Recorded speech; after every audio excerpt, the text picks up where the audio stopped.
Құрметті көрермендер, сыбайлас жемқорлыққа қарсы іс-қимыл агенттігінің Қарағанды облысы бойынша департаментімен атқарылған апталық жұмыспен таныс болыңыздар. 317-75 әскери бөлімі қызметкерлеріне қатысты аса ірі мөлшерде сеніп тапсырылған мүлікті иемдену, талан-таражға салып жымқыру фактісі бойынша департамент басшысы Денис Шакеновтың төрағалығымен Астана өңірлік қолбасшылығы әскерлері басқармасы басшыларының қатысуымен Қазақстан Республикасының қылмыстық процестік кодексінің 200 бабына сәйкес қылмыстық құқық бұзушылықтар және басқа да заң бұзушылықтар жасауға ықпал еткен мән-жайларды жою жөнінде ұсыным қаралды. Қаралым нәтижесі бойынша жымқыру фактісі және басқа да сыбайлас жемқорлық құқық бұзушылықтарға жол бермеу бойынша ұсынымдар берілді.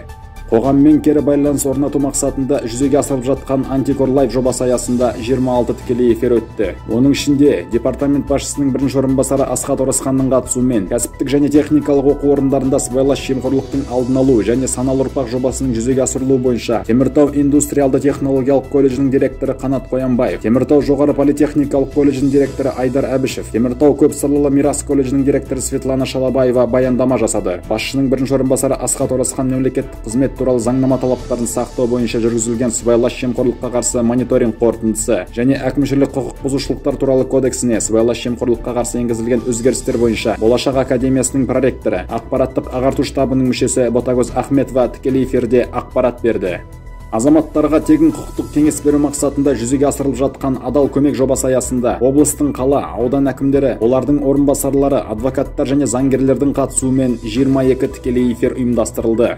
Орталық Қазақстан Академиясының оқытушысы, сыбайлас жемқорлыққа қарсы ақпараттық ағарту штабының мүшесі Алтынай Сүлейменова, сыбайлас жемқорлыққа қарсы заңнаманың күшеюі, нақтырақ, әкімшілік заңнамаға қатысты өзгерістер, ISO 37001 халықаралық стандарты және квазимемлекеттік ұйымдарда комплайнс қызметін енгізу бойынша агроөнеркәсіптік кешендегі мемлекеттік инспекция комитетінің облыстық инспекциясы қызметкерлерімен және Ішкі істер министрлігі Барымбек Бесенов атындағы Қарағанды академиясының жеке құрамы және курсанттармен онлайн кездесіп түсіндірме жұмыстарын жүргізді.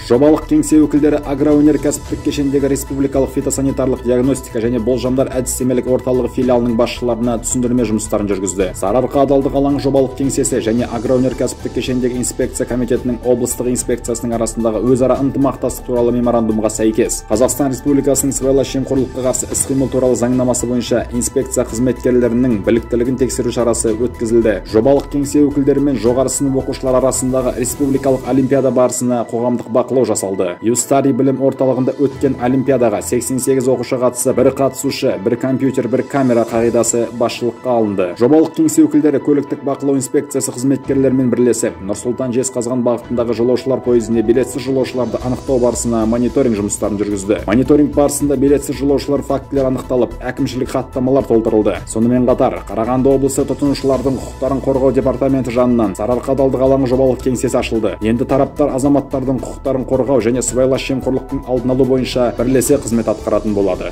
Құрметті көрермендер, сіздер Қарағанды облысы бойынша департаментімен атқарылған жұмыспен таныс болдыңыздар. Арнайы жаңалықтар топтамасы облыстық департаменттің әлеуметтік парақшаларында жарияланатын болады. Назарларыңызға рахмет.